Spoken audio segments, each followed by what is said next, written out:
Okay. And my institute name is National Institute of Epidemiology. It's located in Chennai. Majority of our activities is focusing on public health research. Apart from that, we take this is of public health importance and focus on that, which are all the key areas and what are all the important gaps which we can fill by providing an additional information and evidence to bridge that. So in line with that, the major area which we work is on this outbreaks right from since the inception of our institute. We closely work with the many state governments. Whenever there is an outbreak, we do conduct outbreak investigations. We do conduct program evaluations, and we identify what are all the niche areas where the state health system should concentrate on it. We help them in creating evidence-based policies. So in line with that, in this past 1.5 years, my area of interest is on health system research. We work with the health system in identifying that what are all the major lacunae that they are limping so that they can bridge that particular gap to effectively implement a program. For example, if it is hypertension control program, we find what are the major gaps in implementing that in terms of, say, the integrated disease surveillance project, identify what are all the lacunae. And we also conduct a largest capacity building program at our institute under ICMR School of Public Health called Field Epidemiology Training Programs. So we are all field epidemiologists, which means like we work with the system on identifying their problems and finding the solutions through field epidemiology projects. So for COVID, for the past now almost 1.5 years, so we've been working closely with many governments, and our scientists were part of many of the national and state task forces. For me, I work along with the Greater Chennai Corporation for the past more than 1.5 years, and along with Puducherry District, Puducherry Union Territory. And we work with the governments, we work with those administrators, helping them to come up with the kind of COVID-19 strategies and how to respond efficiently. That's all the most important things that we concentrate on that. And we help them not only in terms of making policies and as well as strategies. We do capacity building, we do monitoring and supervision in the field. We work along with them in the field. That's why we call us as a field epidemiologist. So some of the solutions are medical care. Some of the solutions are intersectoral by involving other departments. So some of the solutions which we provide is in terms of infrastructure related. So we identify those specifically and we try to bring them in terms of an action by helping them how it could, address the local problem. So by that, we've been instrumental in setting up the COVID response along with setting up a data management platform for them. We identify which are all the most important hotspots and areas where we need to concentrate. So all those things, we do that. We do cluster investigation. There are many clusters were identified during the COVID-19, say like hotel cluster, hospital-based cluster, market clusters, Coimbatore market. So we investigated Coimbatore market cluster, where we investigated a 5-star hotel cluster which happened in Chennai. Like that, we do cluster outbreak investigations and also find what is the most important source of infection to find out some of the solutions on it. So, so in the field epidemiology training program, it is endorsed by US CDC, which is called Epidemic Intelligence Service Program, and we offer MPH course on epidemiology and health systems. So this is only for government doctors who are working in state health systems, which is a fully sponsored program. So this is how we do that. And you said you work in association with other departments. Other department means, I mean, yeah. For example, we work with the state governments, and in COVID-19, when we identify there is a problem, for example, home isolation monitoring. Those COVID-19 patients who are at home isolation, the government come up with a kind of a home isolation monitoring. Further, they involved revenue department field level people. We train them and we identify their strengths, how they can contribute and support the health system, which is already overstretched. And we also innovate and identify, say, like there is a separate department called, apart from the revenue department, there is another department called public works department, solid waste management. They all have field workers. How to harness their potential in advantage of the current situation and support the health system. For example, based on our recommendation, there was nearly some 12,500 healthcare field level fever surveillance workers were employed in Greater Chennai Corporation across Chennai. And we trained them, by helping them, we identified a lot of suspected COVID cases who are there in the community, help them to get triaged at the earliest, get tested, and as well as refer them at the earliest when they are landing up into poor oxygen saturation. So like this, we work with other departments. Per se is like we have to source whatever the resources available everywhere. And we need to link. We act as a conduit and we act as a catalyst for all these things because we have conversations across department, multi-sectoral actions. So that's what we do. Okay. Being a common friend, it is easy for us. That's why. Okay. That's really good. Really nice to know so much work is ongoing. I think had you not been here on this platform, we would not have been, aware of what all is going on across the country. We really thank you for being here today. So even in my presentation, I will be explaining about in every aspect. Yeah. Okay. Okay. I think Dr. Vinita, can we start now? And Dr. Ritu, yeah. Tell the participants to mute. Yeah. I'll just announce. You just mute everybody and let's start, please. Thank you.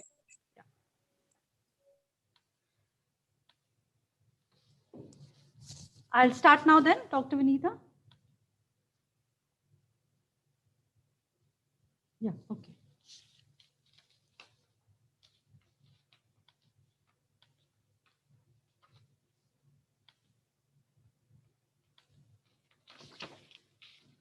Good afternoon, everyone. You all can hear me?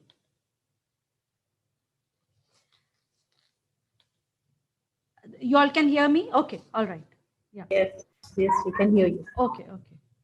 So I welcome one and all doctors to our webinar series on COVID-19. With our great success of our first session on COVID-19 with Dr. Jaswant Patil and Dr. Nishi Singh, we are here again with our two eminent speakers, Dr. Ganesh, who is a scientist in ICMR Chennai, and Dr. Deepsha Kripalani, Clinical Associate Hematology, Breach Candy Hospital, Mumbai in India. So, and our host for the meeting is Dr. Alphonse. I will just give a brief about Dr. Alphonse. We all know him very well. So he's a homeopathic practitioner at Al Nasser Clinic, Al Qusais, and Unicare Medical Center, Mankul branch, well known amongst the Father Mullah family of homeopaths in UAE, who has been designated as man with the golden heart by the UAE homeopaths, and now with a golden visa and golden age as he celebrated his 50th birthday yesterday. So I welcome Dr. Alphonse, who's the moderator of the session, to take over and carry through the whole webinar series today. Dr. Alphonse, are you there? Yes. Thank you, Dr. Ritu, for a wonderful introduction.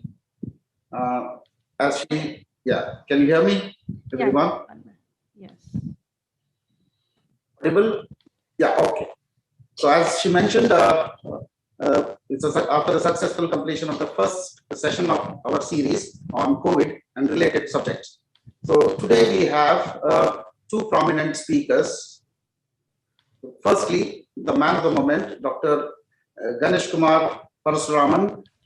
He's an MD in community medicine and epidemiologist.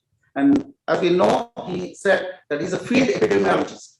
That means we know his work is in the field, especially for the Dr. Alphonse, Dr. Alphonse, your voice is breaking. Your voice is Dr. Alphonse, we cannot hear you. We cannot hear you. Your voice, there's a lot of crackle in your voice. Breaking. Now it's okay. Understand. Yeah, now it's better. Now it's better. Yeah. Now it's okay. Yes, yes, it's Is that fine. okay now? Yes, it's fine. All good. It's fine? Okay. Yes, all good. He's a senior scientist at National Institute of Epidemiology, ICMR. He's from Chennai, Tamil Nadu. He's passionate in the field of health system research, non-communicable diseases and health informatics. He's done extensive teaching and practical experience that he has in development of training modules. His area is public health research and on outbreak of epidemics, as he says, cluster outbreak of epidemics. That means investigation, research, Dr. Alphonse, evidence-based policies, sorry to and interrupt. conducting camps. Dr. Yeah. Alphonse, sorry to interrupt. I think it's not really Voice clear. again? Yeah. It's breaking in between. Yeah. It's not smooth. Something, maybe the internet connection or what, I don't know. Now, is that okay now? Can you, just a moment, I'll sort it out. Yeah, please. Thank you.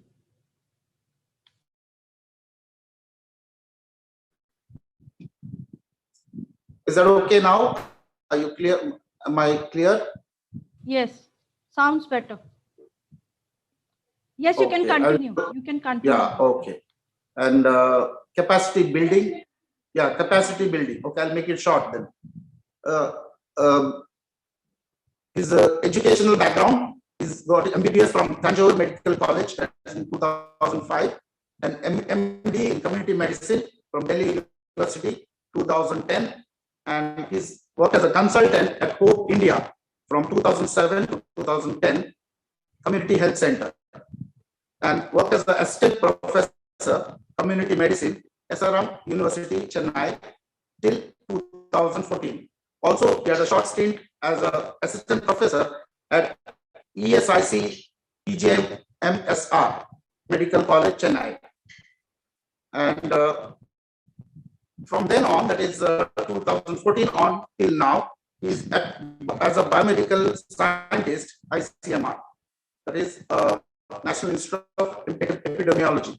So he's the right person we have today to discuss and share his experience and clear our concerns and doubts about Dr. Alphonse, Dr. Alphonse, aspects Dr. Alphonse, sorry yes. to interrupt. You can, Yeah. switch off your video. So probably that will help to have the voice clarity because it's still not very clear. Okay.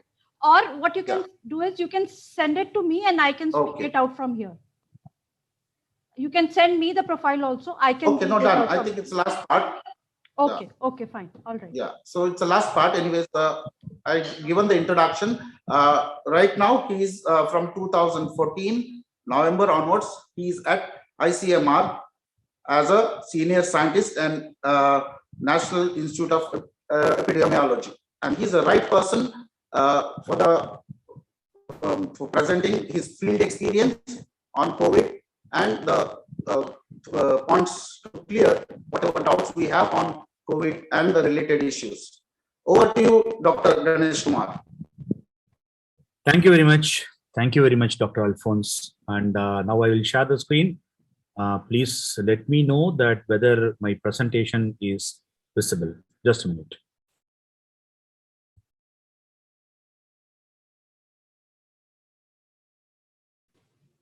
Yes, doctor, it's absolutely fine. Is it on full screen now? No, it is not full screen. You have to do full screen. Now it's full Now screen. it's okay. Fantastic. It's full Fine. screen. So today I will be discussing with all of you about the COVID-19 core pandemic response. As you are aware that this particular disease and as well as this new novel virus is crippling us a lot across the world. What I will be discussing to all of you is about what are all the core COVID pandemic response which a health system or a government or an administration should look into that so that the catastrophe can be minimalized. And you can very well connect yourself to some of the strategies which I will be discussing with you all.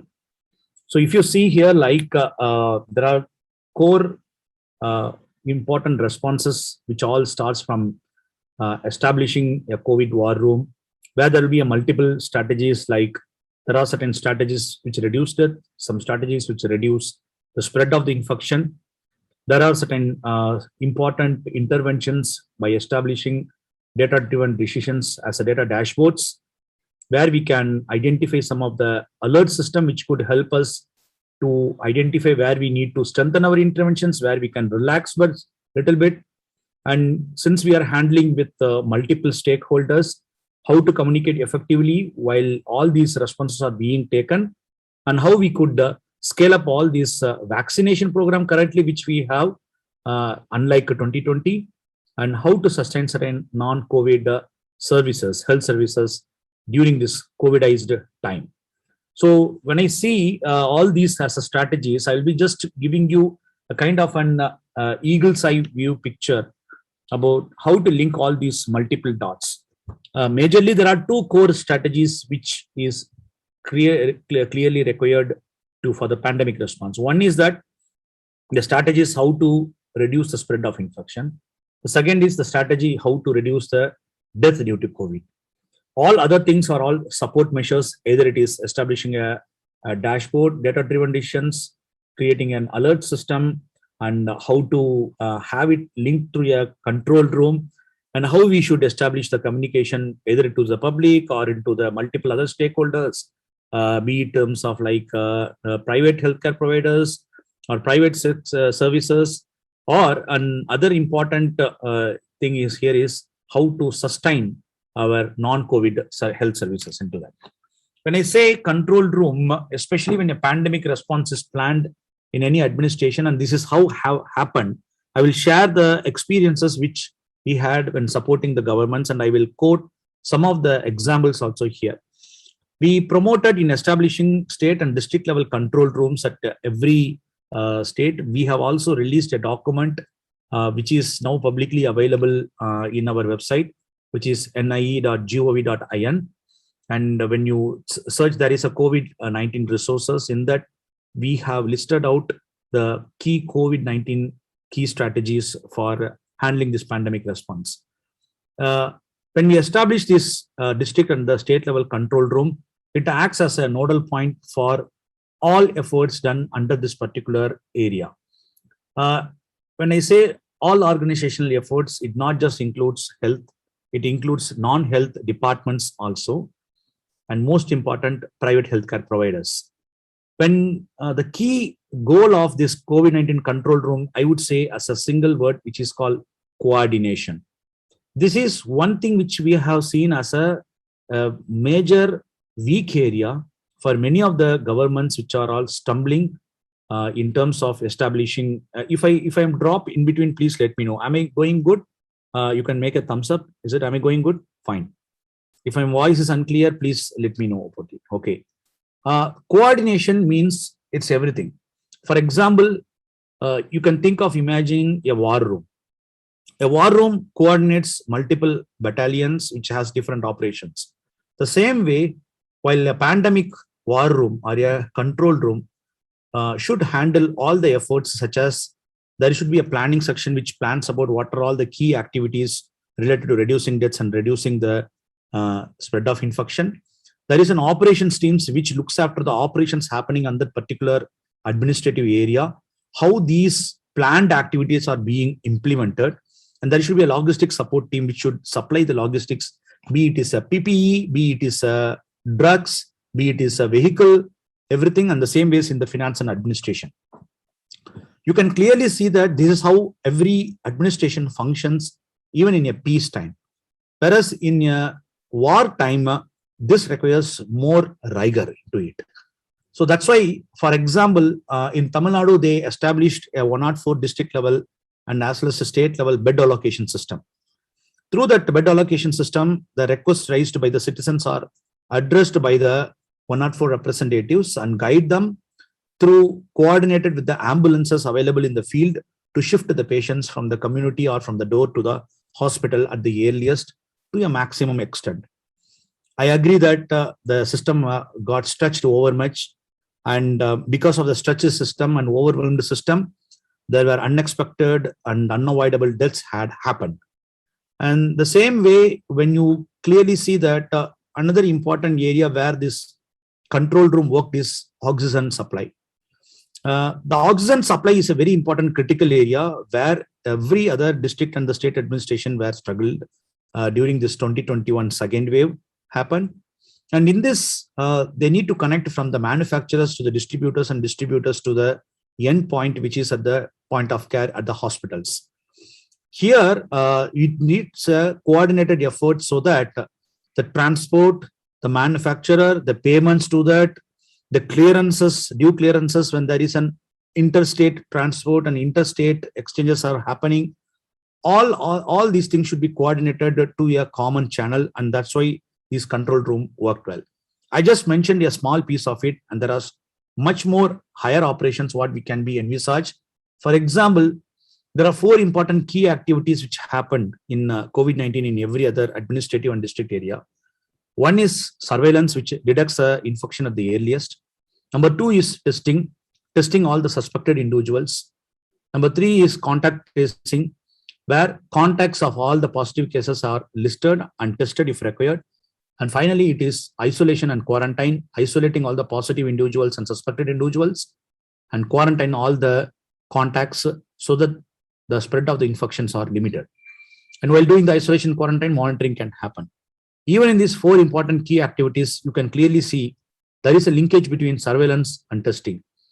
For all the suspected individuals, they need to be tested, so that the surveillance line list has to be communicated to the testing team so that all these individuals were tested or not, and this has to be monitored. Here comes the most important role of coordination from a COVID-19 control room by the 2 different teams, where the team representatives will be sitting in the war room or the control room. This is how a COVID-19 control room looks like. I don't want to say which place it is, but this is how it looks like. It has a dashboard which runs throughout. It tells about the current status of each and every important statistic. And as well as there will be multiple teams who work across the table to find out is there any other issue which has to be sorted. They sort out then and there immediately. It's just an example of how a COVID-19 war room looks like. When I said reducing deaths, the most important activity is one thing is we need to identify at the earliest who are at risk, and that is called triaging. So triaging is a method where we identify those COVID-19 affected individuals who are at severe form of COVID-19 so that they should be hospitalized at the earliest. For that, for example, Greater Chennai Corporation across Chennai had established nearly 21 such triaging centers where the patients are first coming to a contact with a doctor there, those who are tested positive, and there they will be clinically assessed whether they are requiring hospital admission or they require at home-based care or at a COVID care center. The second key important area is oxygen beds. Since the number of patients, the infection increased, the number of patients requiring oxygen also increased. But one fact which I wanted to say is that despite in 2020 or 2021, the proportion of severity due to COVID-19 remained the same. For example, it only matters the number. In 2020, the proportion of the infected individuals among the general population was much lesser when compared to 2021, which was 5 times or nearly even some areas 10 times higher. So naturally, in a place, say like with the 15% of the COVID-19 positive individuals landing into severe form of COVID, where they may be requiring oxygen support, if the 100 cases are reported, 15 cases may be giving must be given an oxygen support. But in the place of 100 cases, what if there are, say, 5,000 cases happen? And that comes the most important difficulty. So we need to handle these kind of severe patients by giving oxygen support. So we need to increase oxygen supported beds. Third is that ventilator and ICU beds. As part of ICMR, and what we did is we worked with the health system by providing projections for required number of oxygen and ventilator beds. By that, what we could achieve is that we helped the system to plan for how much number of oxygen beds or the ventilator beds would be required eventually over a period of time. Another important area which we supported the health system is that to stick to the evidence-based clinical care. There were a lot of medications which have been used across the multiple system, and whichever has been supported by the evidence, have been promoted, and that has been provided as an evidence-based clinical care to the COVID-19 patients. Another important area which helped in reducing the death is called ambulance and patient support. This is well coordinated, and we never faced any kind of a challenge in terms of an ambulance or patient vehicle support, patient transport vehicles. In these ambulances, only the severe patients were immediately transported, and there were other multiple vehicles like ambulance-like vehicles which have been used so that to transport the patients from the community to the triaging centers or to drop them at the COVID care centers where patients with unsuitable home isolation environment were there. Another, the key aspect of all these things can happen unless otherwise when there are adequate human resources. So one thing we found is that we promoted of using, there were additional human resources who have been available, like those who are final year medical students were also involved in triaging, final year nursing students involved in COVID care centers, field triaging units. We used a lot of counselors, a lot of volunteers to act as an in the control room and as well as act as a telecounseling center to do away with the doubts, clarifications, and the social support to these COVID-19 individuals and their families. So we pooled in multiple human resources across many departments so that not only the health system is stretched. So one thing which is very well known here is coordination and intersectoral coordination is very, very, very important. And this cooperation made a lot of their lives much simpler and reduced the patient waiting time. You can see here, this is how a COVID care center looked like, which was an immediately ramped up and set up COVID care center. All the moderate illness patients were treated there with oxygen concentrators in these COVID care centers. Similarly, reducing the spread. This is again important strategy. In this strategy, reducing the spread, the key important area is that we establish a community-centric approach where suspected individuals to get tested and identified at the earliest. We involved many focus volunteers. We involved many fever surveillance workers who goes door to door almost every day during the peak time to check for their temperature, pulse oximeter, oxygen saturation, and identify anyone who is at risk and immediately test them near to the community so that they will be isolated at the earliest. By doing this, we are stopping the spread of infection. However, the most important key area is passive surveillance, which means any patient who is visiting any health facility, maybe for some other care, or maybe visiting a place with other illness, they will be deducted and comes under the radar of the system called surveillance. So they will be listed as suspected COVID. So immediately they will be tested. And that's why testing comes in the role. And testing is a key important strategy. We need to scale up the testing. Many people have argued upon that even without testing, we can treat the patient. But one important thing which we need to understand here is without testing, patient may not understand the problem that he is having a SARS-CoV-2 virus, which requires an isolation. So not only for public cooperation, but as well as we know very concretely that this is the virus which we are handling in this particular patient, so that the patient requires isolation. So we need to scale up the testing, and we did that. And the health system did this scaling up of the testing. So every day, the sufficient number of testing is done. And we have sufficient evidence to say that when we increase the testing, the spread of the infection has come down. And third is the source identification. So identifying the source of infection is a key aspect. For example, there may be some one or two key super spreader who would be spreading the infection to the maximum in a specific cluster. That may be a doctor, that may be a patient, which we have identified in some of the hospital-based clusters. And also we have identified some of the hotel workers who are all the major super spreaders in many 5-star clusters, which we have investigated. Naturally, we have also investigated a very classical prison outbreak. And in that, what we have identified is that one of the employee's wife is the source of infection. And that particular employee turned positive, was involved in providing support services to many of the prison inmates. And this prison, there was a huge outbreak which happened in the prison, and this accounted for nearly some 60% attack rate in that. So that gives us an important understanding why source of infection is very, very important. Of all these strategies, the one key strategy which will really stop the spread of infection is contact tracing.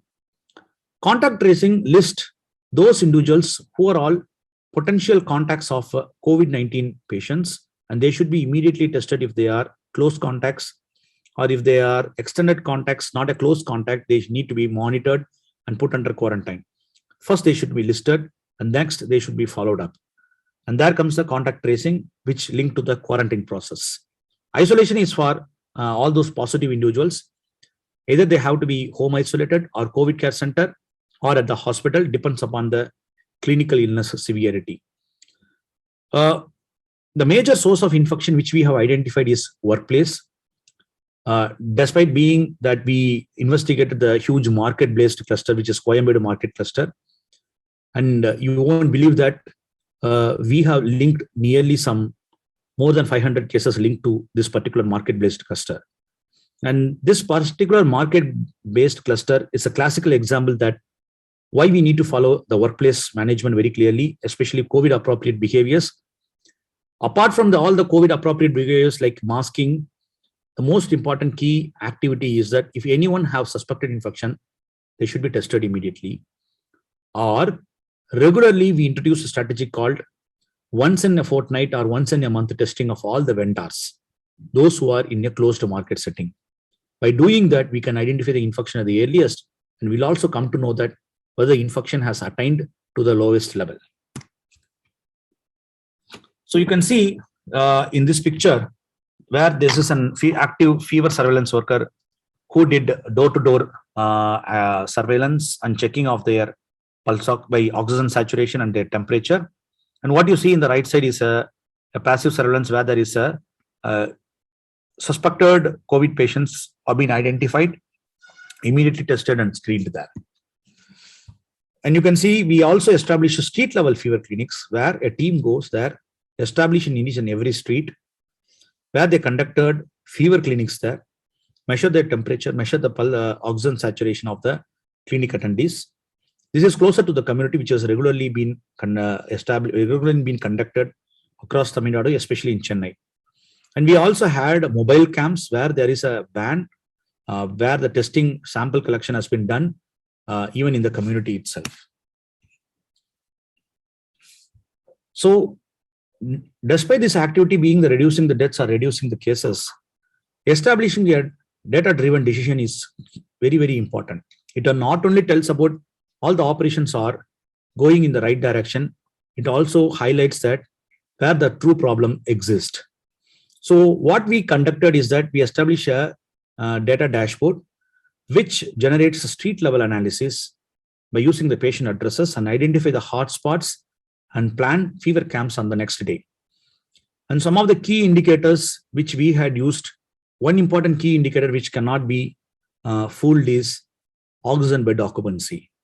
That tells us clear picture that whether the severe cases are in rise or not.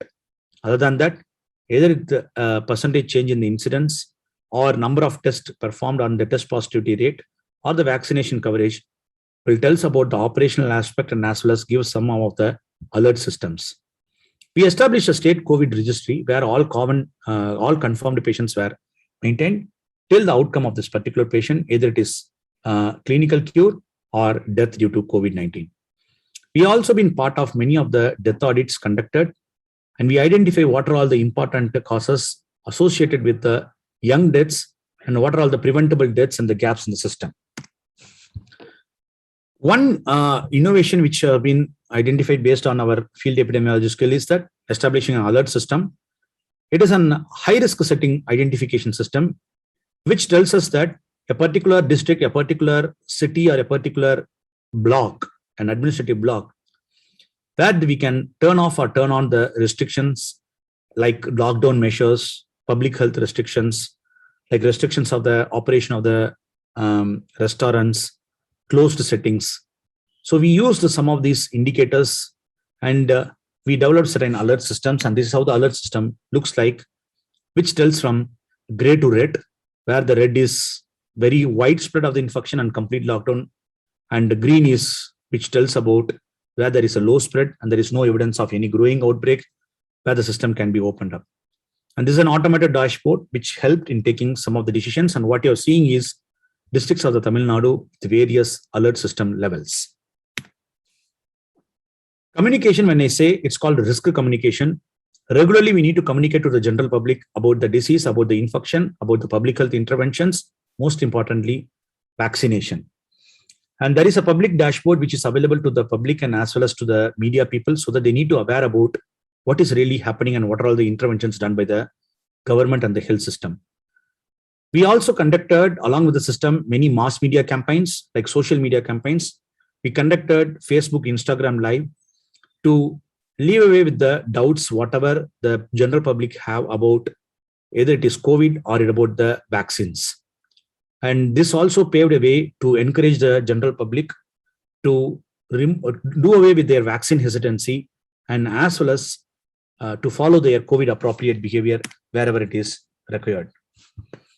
COVID vaccination, I would say, is the most important evidence-based strategy. We helped in estimating the vaccination requirement by each and every area.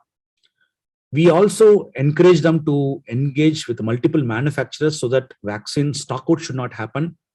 So many vaccination sites were established and many ad hoc vaccination centers were also established with a dedicated workforce. Currently, nearly 60% of the Chennai population were vaccinated by single dose of COVID-19 vaccination. And the most important first activity which we had made is that vaccinating all the frontline health workers and health workers. And with the earlier evidence from the local evidence, what we have identified, it has a vaccine effectiveness of nearly 95% to avoid the deaths due to COVID. This is one of the vaccination, ad hoc vaccination site, which is established near to a temple, where the temple attendees have been checked whether they were vaccinated or not, and immediately they were vaccinated if they were not vaccinated. Non-COVID services is the most important, be it is a non-communicable disease or a maternal child health services. It is I would say it's the most important neglected area during this COVIDized healthcare system, because the stretched health system and majority of the workforce either involved in surveillance testing or in vaccination. Measure of the non-COVID services like NCDs, hypertension, diabetes management, tuberculosis were affected. And because of that, their burden was also increasing. And since because of the stretched human resource and lack of adequate human resource, this is still a major challenge. I tried to brush upon the key important areas of COVID-19 pandemic response. I'd be very happy to answer if you have any of the doubts and clarifications and share some of my experiences in that. Over to you all.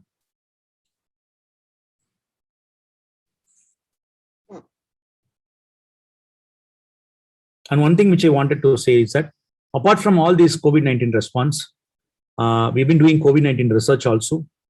We have identified what are all the key important sources of infection. We have also currently doing vaccine efficacy studies.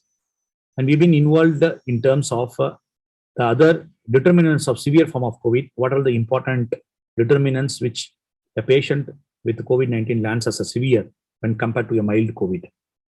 And we identified what are all the important key predictors which could help us to detect as the determinants for severe form of COVID-19. Over to you all.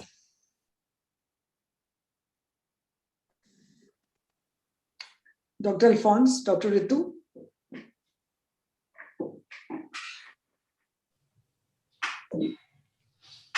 Dr. Alphonse, are you there?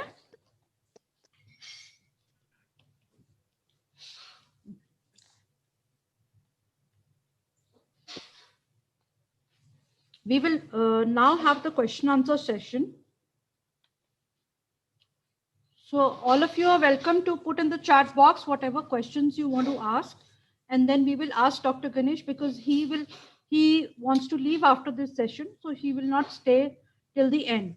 So I would request you all to please put across any questions which are there.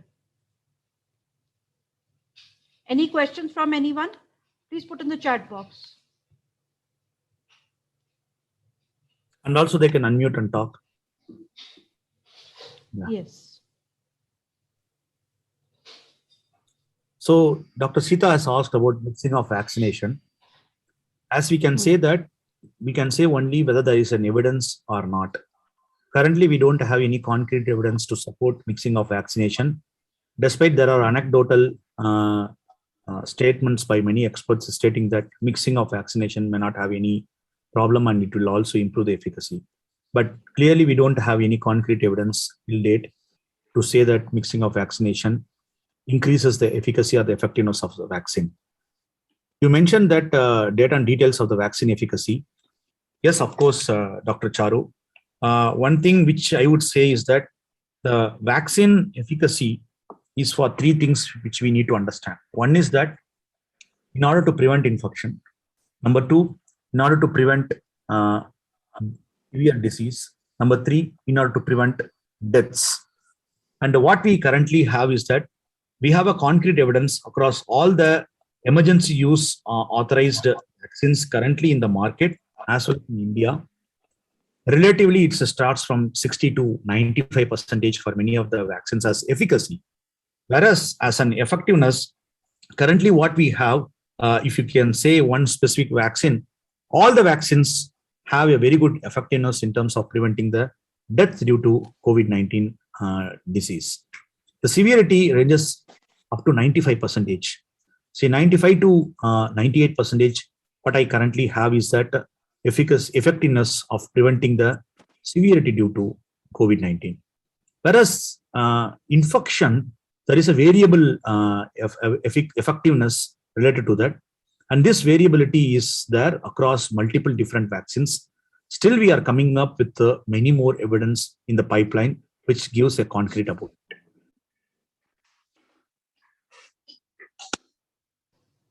Any more questions from anyone? Yeah, I think there's one more question, Doctor. In controlling the spread, I would say that is a blunt weapon. Why I'm saying a blunt weapon is that either the strategy of the reducing the deaths or either the strategy of reducing the infection comes down, or if it is going overwhelmed, then lockdown is the only measure which we can depend upon that. Why I'm saying a blunt weapon? Because it affects the livelihood of the many people, and most important, it affects the day-to-day living of any individual in this particular area. Usually not recommended by public health experts, but since many of the public health strategies, because of implementation errors and cooperation from the general public, this weapon of lockdown has been taken as a last resort. That's one sad part of it. But yes, it effectively controls the spread of infection because you are limiting the spreader, who are the human beings. When human beings are not around, then obviously it limits the spread of it. And Dr. Shaji has asked about third wave. So I can say only one thing: how severe the third wave and whether the third wave may come or not depends upon three important factors. Number one factor is that what is the current status of the new variant of this virus? Genomic surveillance will explain about that. Number two is about how the mobility of the population. Number three is about susceptibility of the population. Susceptibility means a person who are not infected in the first two waves, and second, a person who has not vaccinated. So when this proportion is higher, then naturally the susceptibility, if this proportion is lesser, then naturally the susceptibility will increase and we cannot avoid a third wave.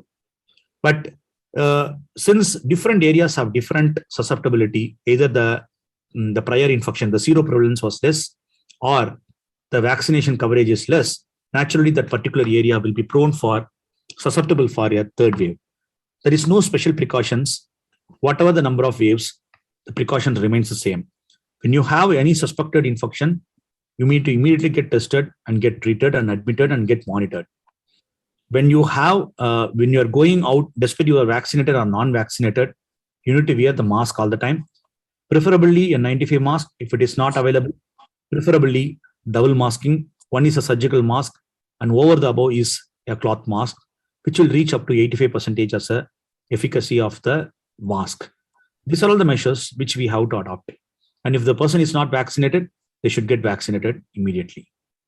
So the measure remains the same. There is no special precaution for children. children were equally affected even the first and second wave. There was only a 10% difference which we have identified when compared to adults. And this fact is based on when the schools are not operational. And think about when the schools are being operational or the colleges are being operational, naturally the seroprevalence remains the same. But fundamentally, the severity among the children seems to be much lesser when compared to other age groups. And it is a kind of a step down later fashion, like more than 60 years land up into severe form of COVID and as well as death due to COVID. The another doctor asked a question, why we are not developing 100% Indian vaccine?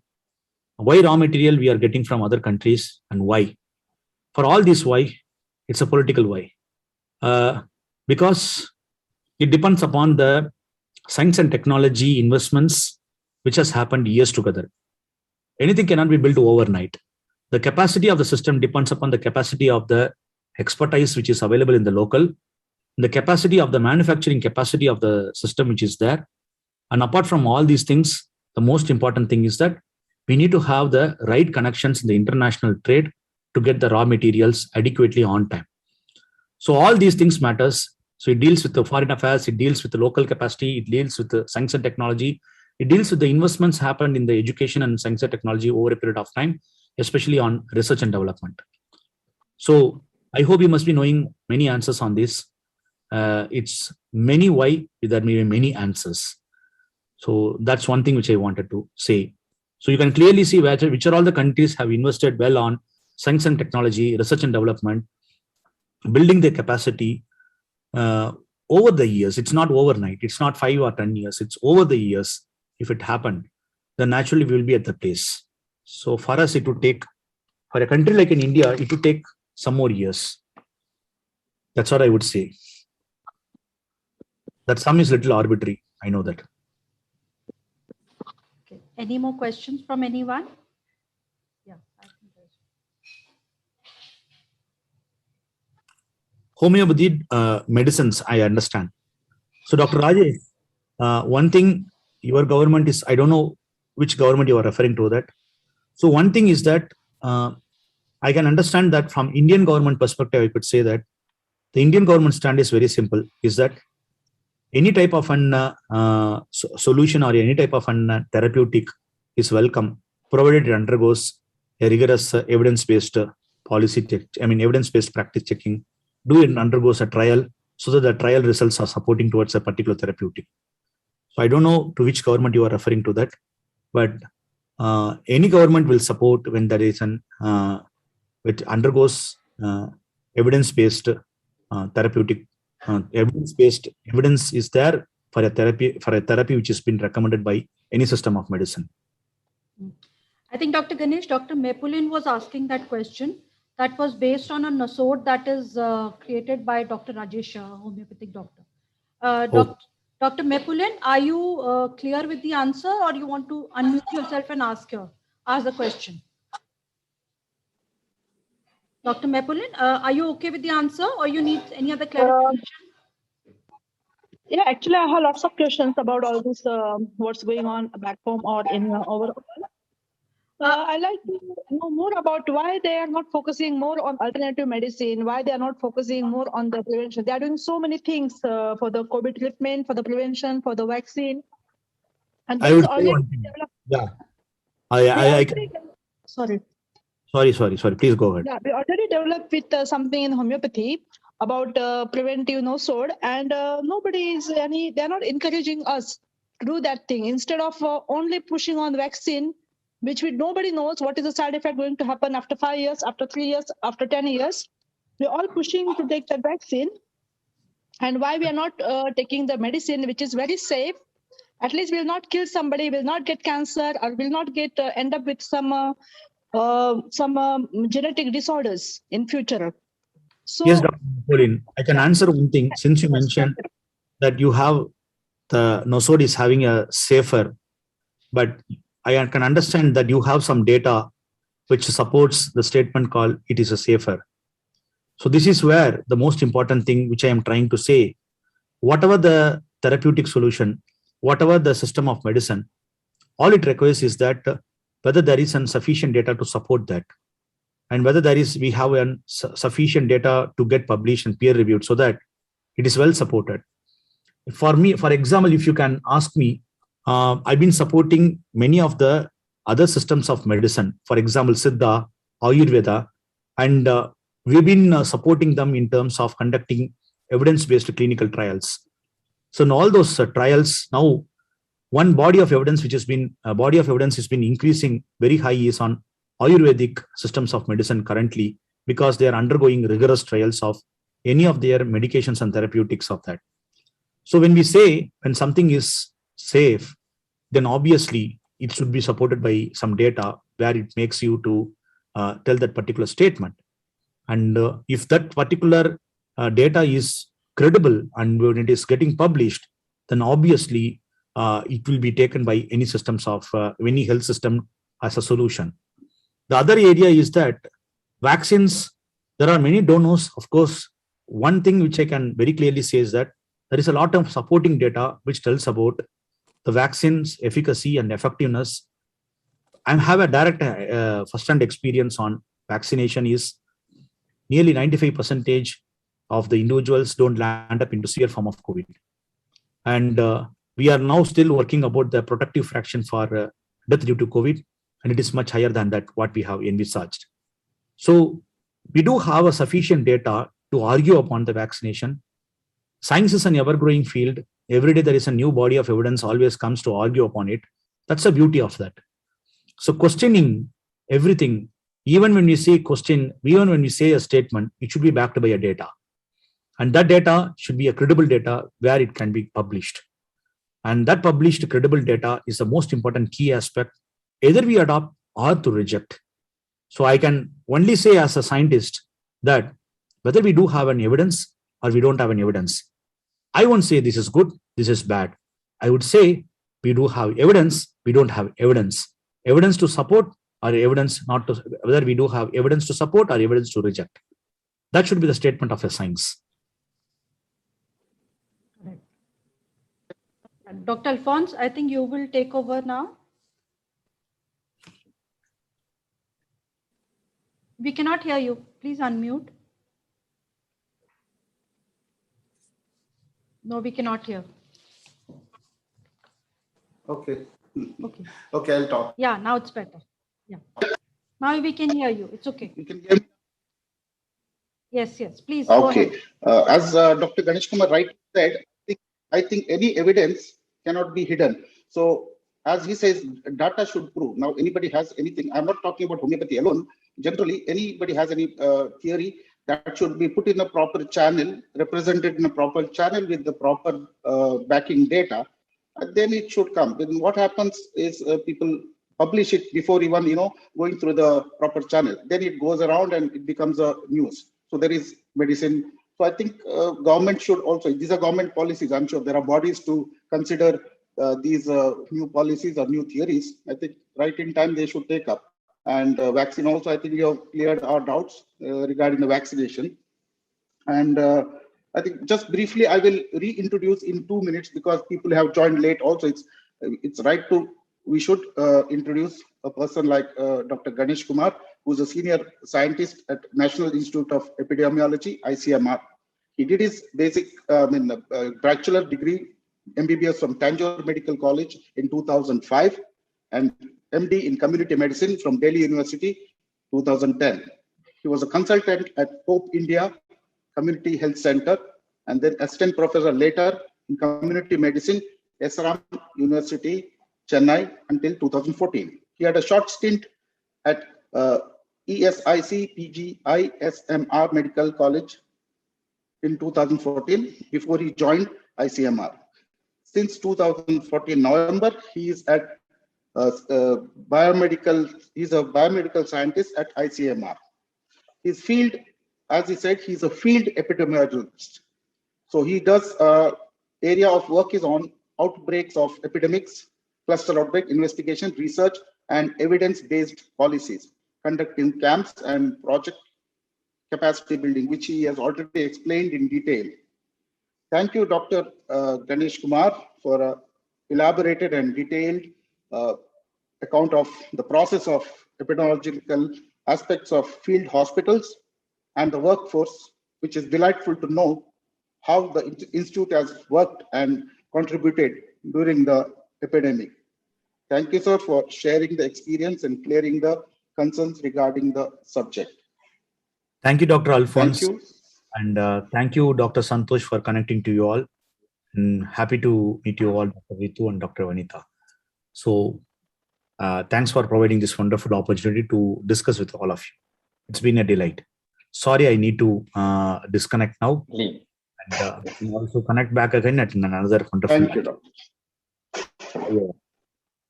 Thank you. Thank you. Thank you, Dr. Ganesh. So wonderful to have you. Thank you, doctor. Yes.